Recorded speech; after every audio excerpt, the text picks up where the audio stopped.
premier poste, je l'ai eu quelques mois après avoir terminé les études. Je suis rentrée chez AXA en 2000. J'ai d'abord été chef de service adjoint, moyens généraux et gestion immobilière, pendant 4 ans et demi. Ensuite, j'ai été chef de service pendant, disons, 3 ans. Ensuite, le service a été transformé en département parce que forcément, je suis venue avec des innovations, avec de nouveaux défis et puis en créant de la valeur ajoutée dans l'entité. Et la direction a jugé utile de le passer de service en département. Ensuite, l'activité immobilière a été externalisée parce que AXA souhaitait justement se concentrer sur son cœur de métier qui est l'assurance.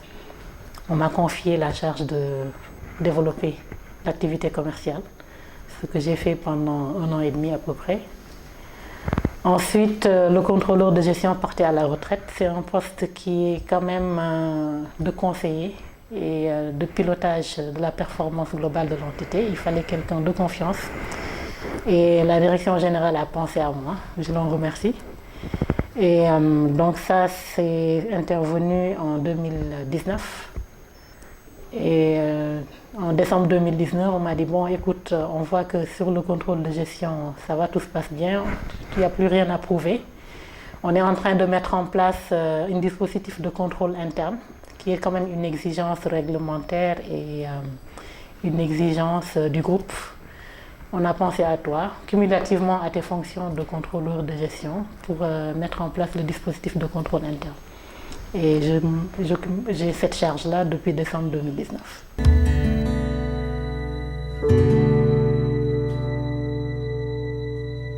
On demande aux femmes 3 fois plus d'efforts qu'aux hommes. Parce qu'il faut qu'elles soient femmes, il faut qu'elles soient mères, il faut qu'elles soient managers, il faut qu'elles soient sociables, parce qu'elles ont toutes ces casquettes à la fois. Et pour toutes ces casquettes, le même niveau d'exigence.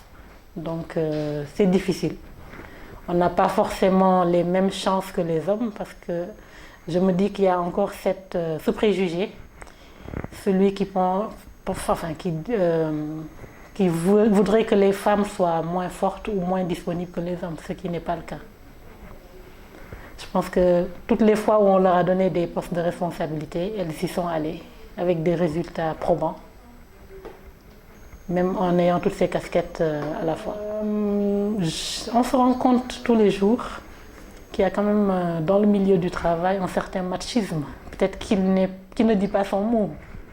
On dit qu'il y a de la parité, qu'il y a tout, mais toutes les fois où vous voyez une femme qui arrive à une certaine posture, c'est parce qu'elle a dû renoncer soit à sa vie de famille, ou bien à la joie d'être mère.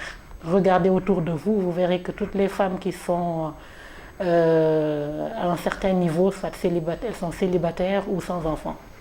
Et moi, je pense qu'on ne doit pas demander aux femmes de choisir. Elles peuvent faire tout ça en même temps et avec le même succès. Pour moi, le succès d'une femme, c'est d'avoir un épanouissement aussi bien dans sa vie personnelle que dans sa vie professionnelle, parce que les deux vont de pair. Si on privilégie sa vie professionnelle, forcément elle finira un jour, on se retrouvera seul. Si aussi on choisit de n'être que femme au foyer, on aura toujours des regrets. Et moi, ma philosophie, c'est de ne pas laisser de place aux regrets dans la vie. Chaque fois qu'on a envie de faire quelque chose, qu'on le fasse. Mais qu'on le fasse en prenant des compromis, en se rendant compte qu'il y a autour de nous des gens que nous intéressons et qui nous intéressent, qui nous aiment et que nous aimons.